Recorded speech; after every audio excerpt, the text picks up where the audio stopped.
Sir YSRCP మంత్రులు మొన్నటి వరకు కాస్త సైలెంట్‌గా ఉన్నారు అని అనుకున్నాం. కాకపోతే మళ్ళీ కూడా వాళ్ళు ప్రభుత్వం మీద మన ప్రతిపక్షాల మీద విమర్శలు చేయడం మాత్రం స్టార్ట్ చేశారు. రీసెంట్‌గా అంబటి రాంబాబు గారు ఒక ట్వీట్ చేశారు. అదేంటంటే ఇది పవన్ కళ్యాణ్ గారిని ఆయన 3 పెళ్ళిళ్ళను ఉద్దేశించి మాత్రమే చేశారు ఆయన. సో టీడీపీతో అలయన్స్ మాత్రం దశాబ్దపు కాలం కావాలంటావు. 3 ముళ్ళు మాత్రం 3 రోజుల్లో తెంచేస్తావని ట్వీట్ చేశారు.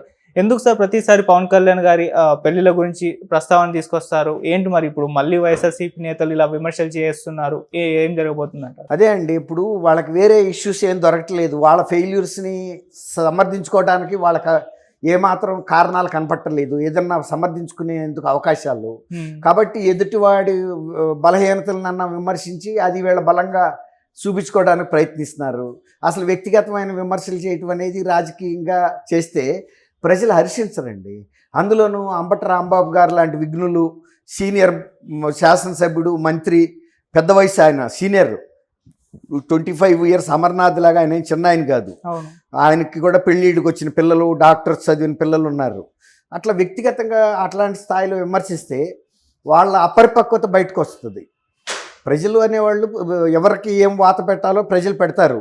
మాటికి వ్యక్తిగతంగా విమర్శలు చేస్తే మొన్న మధ్య ఇట్లాగే జగన్మోహన్ రెడ్డి గారు కూడా ఏదో స్కూల్ పిల్లల ప్రోగ్రాంకి వెళ్ళి జగన్మోహన్ రెడ్డి గారు పెళ్ళిళ్ళ మీద చేస్తే జగన్మోహన్ రెడ్డి గారు, అది మన పవన్ కళ్యాణ్ గారు జగన్మోహన్ రెడ్డి గారు వంశ చరిత్ర అంతా బయటికి తీసి వాళ్ళ తాతలు ముత్తాతలు ఎన్నింటి పెళ్ళిళ్ళు చేసుకున్నారు, ఎంతమంది ఉంపుడు గత్తెలు పెట్టుకున్నారు, వాళ్ళ సంతానం ఎవరు, అసలు భార్యల సంతానం ఎవరు, ఈ తరంలో కూడా ఎన్ని పెళ్ళిళ్ళు చేసుకున్నారని వాళ్ళ కుటుంబ సభ్యులందరూ ఎండగట్టాడు, ప్రకటన ఇచ్చేసాడు.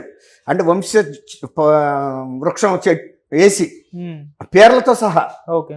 ఇప్పుడు ఇట్లాంటి వాళ్ళు మాట్లాడిన వలన జగన్మోహన్ రెడ్డి గారు లాంటి వాళ్ళు బజార్కి ఎక్కాల్సి వస్తుంది. ఇప్పుడు ఏళ్ళ వంశాన్ని గురించి మాట్లాడరు కదండి. ఎవరైతే ఆద్యుడు ఉంటాడో, ముఖ్యంగా పెద్ద నాయకుడు, ఆయనకి టార్గెట్ చేస్తారు. ఇప్పుడు ఈయన అంబటి రాంబాబు అనే ఆయన చిన్న ఒక రాయి, జగన్మోహన్ రెడ్డి గారు ఇసిన రాయిగా భావిస్తారు. ఇతన్ని ఇసిరింది ఎవరు? జగన్మోహన్ రెడ్డి. ఆయన వంశంలోంచి తీసుకొస్తాడు. మళ్ళీ ఇంకొకసారి మళ్ళీ ఇచ్చాడు అనుకోండి, అది పదే ఎన్నికల ముందు కనుక ఇది ఒక రచ్చ అయింది అనుకోండి, అసలు వాళ్ళ ముడ్డి కింద ఇన్ని మచ్చలు పెట్టుకుని ఇతరులని ఇళ్ళు అంటాం ఏంటి అనేది చర్చలోకి వస్తుంది కదా. ఇప్పుడు అది కొంతమంది ఆడపిల్లలు కూడా 2వ పెళ్ళిళ్ళు చేసుకున్నారు వాళ్ళ బంధువర్గంలోనే. తప్పే ఉంది పెళ్ళిళ్ళు చేసుకోవటంలో. వాళ్ళ పెళ్ళికి విలువే ఉందండి. ఎవరికి చిన్న తేడా వచ్చినా వెంటనే, అంటే చట్టమే అవకాశం కల్పించింది విడాకులు తీసుకోమని. అవును, పార్లమెంట్ ద్వారా చేసిన చట్టం అది. ఆయన కూడా కోర్టు ద్వారానే తీసుకున్నాడు. ఇదేదో కుల పంచాయతీ పెట్టో లేకపోతే ఏదన్నా అనధికారికంగా తీసుకున్న కాదు విడాకులు కూడా. వాళ్ళ కుటుంబంలో వాళ్ళు కూడా అట్లాంటివి తీసుకుని మరి వేరే పెళ్ళిళ్ళు చేసుకున్నారు కదా. అట్లాంటప్పుడు రాంబాబు గారు లాంటి వ్యక్తి ఆ మాటలు మాట్లాడటం, ఇప్పుడు రేపు ఎవరి పిల్లలకి రేపు ఏం జరుగుతుందో ఎవరు చెబుతాడండి? ఇప్పుడు పిల్లలు పెళ్ళిళ్ళు చేసేవరకు మనం కానీ ఆ పెళ్ళిళ్ళు ఎంతవరకు నిలబడతాయని ఎవడన్నా చెప్పగలడా?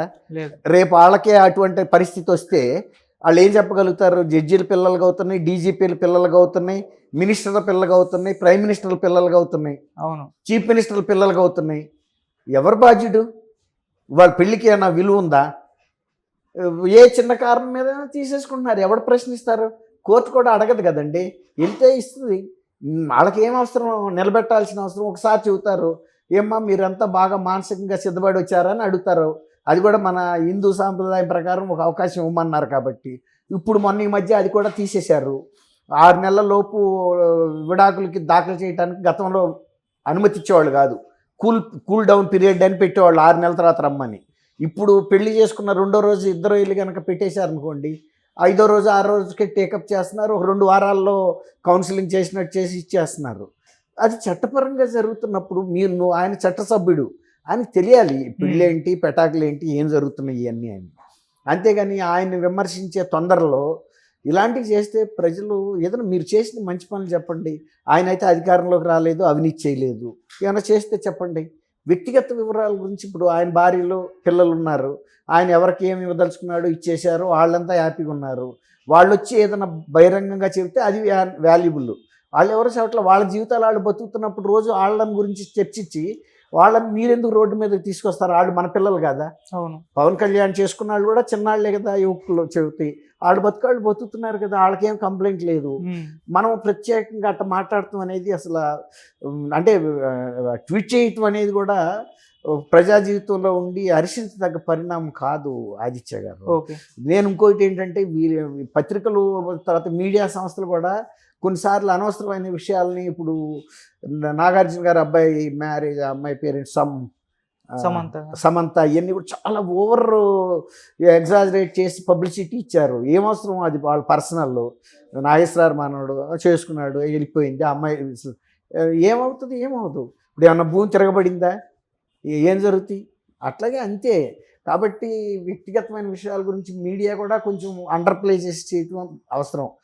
అట్లాగే వీళ్ళు కూడా ట్వీట్ ఉంది కదా అని చేస్తే ప్రజల ముందు ఆయన విలువ కూడా తగ్గిపోలేదా? అవును. ఇప్పుడు మా అంబటి రాంబాబు గారు అంటే పెద్ద ఆయననే అందరూ కొంత గౌరవిస్తారు. కానీ మాటకి పవన్ కళ్యాణ్ గారిని ఆ వ్యక్తిగతమైన బలహీనత అనటానికి వీల్లేదు. అదే ఆయన వ్యక్తిగత అంశం అయిపోయింది. ఏం దాని గురించి ఇంత చర్చ? అప్పుడు వైఎస్ఆర్సీపీ కాంగ్రెస్ కుటుంబాల్లో జరగలేదా విడాకులు, పెళ్ళిళ్ళు, ఎన్ని జరగలేదు? అట్లాగే ఇది ఏంటంటే చెప్పేవాడికి అదే అడిగేవాడికి చెప్పేవాడు లోకు అని ప్రతిపక్షాలను ఏదో విమర్శిస్తమే తప్ప ఇటువంటి వాటిని పెద్దగా పట్టుకోవాల్సిన అవసరం లేదు. అది ఓకే సార్, మొన్నటి వరకు కూడా వీళ్ళు వైఎస్ఆర్సీపీ మంత్రులు చూసుకుంటే చాలా సైలెంట్ అయిపోయారు. అంతకుముందు తీవ్ర స్థాయిలో రోజా గారు, మన అంబటి రాంబాబు, ఈ కోడల నాని గారు వీళ్ళంతా కూడా విమర్శించేవాళ్ళు. మొన్నటి నుంచి చూసుకుంటే చాలా సైలెంట్ అయిపోయారు. ఏంటి సార్ కారణం? ఏంటి? ఆయన చెప్పాడుగా, సింహాల్లాగా ఇదొక వ్యూహం, మేము 2 అడుగులు వెనక్కి వెళ్ళామంటే 3 అడుగులు ముందుకు వచ్చేస్తామని. ఆ వ్యూహం రేపు ఎన్నికల్లో ఫలితాల్లో తెలుస్తుందండి. ఇప్పుడు మొన్న బీఆర్ఎస్ కూడా అట్లాగే వ్యూహాత్మకంగా వెళ్ళింది కదా, పెద్ద వ్యూహంతో వెళ్ళింది. ఆ వ్యూహం లాగానే ఇట్లాగే అవుద్ది. అక్కడ చంద్రబాబు నాయుడు గారు అరెస్ట్ వల్లనే వీళ్ళకి కూడా దెబ్బ తగిలింది. డైరెక్ట్గా చేసిన వాళ్ళకి ఇంకెంత దెబ్బ తగులుతుందండి? ఇప్పుడు నేను కరెంట్ వైర్ పట్టుకుని నాకే షాక్ కొడితే నన్ను పట్టుకున్న వాళ్ళు మీరు అయిపోయారంటే నేను బతుకుండే ఛాన్స్ ఉందా? అంతే కదా. అవును. కాబట్టి మూడో వ్యక్తికే అంత షాక్ కొడితే ఫస్ట్ పట్టుకున్న ఆయనకి ఎంత ఉండాలి? కాబట్టి ఇవన్నీ వేస్ట్ మాటలేండి. వాళ్ళకి అర్థమైపోయింది. ఇంతమందిని మార్పు చేస్తున్నారంటేనే పార్టీకి డౌట్ వచ్చేసింది కదండి. గతంలో ఫస్ట్ టైం వేసినా కూడా సింగిల్ వాళ్ళని అందరూ గెలుచుకొచ్చారు కదా, 150 మంది. 175 మంది గెలుస్తాం అన్నప్పుడు ఎక్కడ వాళ్ళని అక్కడ పెట్టి కూడా గెలుస్తారు. ఇక ఎట్టాగు మీ మీద ప్రజలు ఒక నిర్ణయానికి వచ్చేసారు ఇంకొక పార్టీని గెలవనివ్వకూడదని. అదే ఎక్కడ వాళ్ళని అక్కడే పెట్టండి. ఏముందా, ఇప్పుడు ఈ 151 మందితో పాటు ఇంకొక 24 మందిని కొత్త వాళ్ళని కనుక పెట్టేశారు గతంలో పోటీ చేసిన వాళ్ళు, గెలిచినట్టే. అంతే కదా. ఇంత మార్పులు చేర్పులు చేయాల్సిన అవసరం లేదు కదా. అక్కడే తెలిసిపోతుంది వీళ్ళ వీక్నెస్, బలహీనత అనేది. ధైర్యం లేదు. ఓకే సార్, అంటే ఇన్ని మార్పులు చేర్పులు చేస్తున్నారు కదా, కొత్త వాళ్ళకి అవకాశాలు ఇస్తున్నారు కదా, ఇది భయపడి అని ఎందుకు అనుకుంటున్నారు? జగన్మోహన్ రెడ్డి గారు గెలవడానికి ఒక వ్యూహం పన్నుతున్నారు. వ్యూహమేనంటున్నా, నేను కూడా అదే వ్యూహం అంటున్నా. వ్యూహంతోనే చేస్తున్నారు, గెలుపు వ్యూహంతో. కానీ ప్రభుత్వం మీదే వ్యతిరేకత వచ్చి ఒక నిర్ణయానికి వచ్చిన తర్వాత, ఇప్పుడు మొన్న ఇక్కడ బీఆర్ఎస్ ఉందండి, బీఆర్ఎస్ వాళ్ళు కూడా ఒక వ్యూహంతోనే వెళ్ళారు. ఇక పాత వాళ్ళని పెడదాం, మళ్ళీ కొత్త వాళ్ళని పెడితే ఏమి వస్తుందో, అతను వాళ్ళు ఎన్నికల్లో ఎదుర్కొంటారా లేదా అని. అదొక వ్యూహమే, అదేం ఫెయిల్యూర్ కాదు, అది వ్యూహమే.